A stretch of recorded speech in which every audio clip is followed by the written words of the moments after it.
Ketanyong Mbak Nabi Sulaiman ya Rasulullah. Nyanto ya Rasulullah. Oh, Nabi Sulaiman pitimang cara jauh. Nya malaikat maut. Pakona tihlon tak kalon tabi ya Rasulullah. Aduh orang lah cik pagi nyawang kah? Ilon hanjino mati ya Rasulullah. Iji matinya hanya bisa diundur, hanya bisa ditunda, hanya bisa minta didahulukan. Iza jaa ajaluhum yastakhiruna sa'atan wa la yastaqdimun. Menyokatru ajai dan hanya kita tak pegang hati, hanya kita tak pegang tingo, hanya kita tak pegang jino maju. Tetap akan sampai mati itu kepada kita. Ya Rasul, lun hanjino ya Rasul. Jadi kita banjit nyeja indak do ucina ta ya Rasulullah. Nyeja indak do ucina ta. Ngangen ya Rasulullah.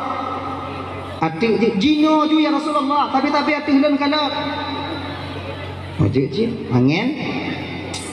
Nah lun ya Rasulullah, ja indak anak mudanya ta gede ucina. Berangkat angin ke dia ucina, ya indak anak muda. Bantu ke dia ucina, malaikat maut jika duduk ina. Menang getun anak muda. Nyoho ka, buluku abe. Tebutuh ji malaikat mautnya ibu bapak ya Bang Domban Bandung, malaikat mautnya. Beliau itu mempunyai pasukan 26 manusia atau makhluk hidup yang dalam bumonya. Yang pun diciptakan malaikat mautnya oleh Allah Ta'ala, malaikat Israel. Itu malaikat yang paling besar diciptakan oleh Allah.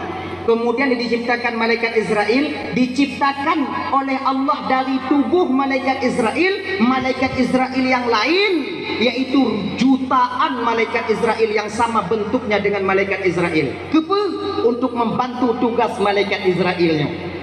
Maka aja malaikat malaikat mautnya naik no bang. Beta fikir Palestina dengan mimba aja no malaikat lalai dia ha. Dukna aku melingkai bantah bukan lama. Punya malaikat yang lalai dia, tanya tak pukul di Honda, tak pelumpak di Honda. Hai tim, munyo ino kemah dia. Sebab kami lagi nya.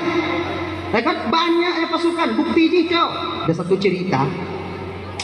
Nah, anak muda watenya selalu gemu doa ba Allah Taala dengan doa Rabbighfirli wali malaki syamsi ya arhamar rahimin. Nyang tapi gemu doa Rabbighfirli wali malaki syamsi ya rabbal alamin. Ya Allah pengampun dia calon pengampun dia malaikat yang mat matauho pengampun dia calon pengampun dia yang mat matauho. Nyo yang tukang meme matauho timu ke barat itu bang ada malaikatnya lah. Anak geja anak jak keroi matauho. Nah ya.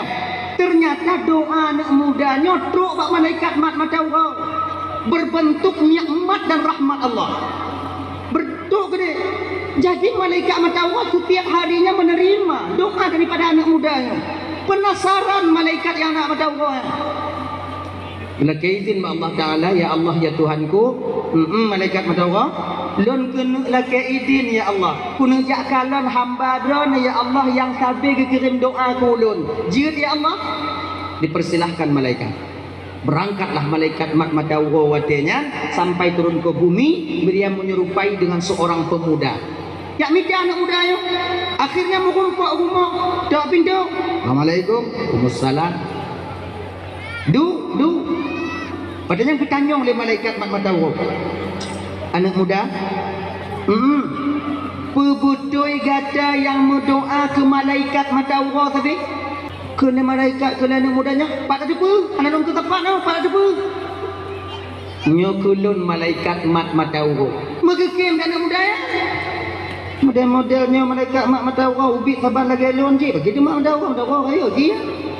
Oh kena malaikat lontron kena bukan dengan rupa asli saya yang sebenarnya. Karena seandainya saya datang kepadamu dengan wujud asli saya, maka engkau akan terbakar dengan panas.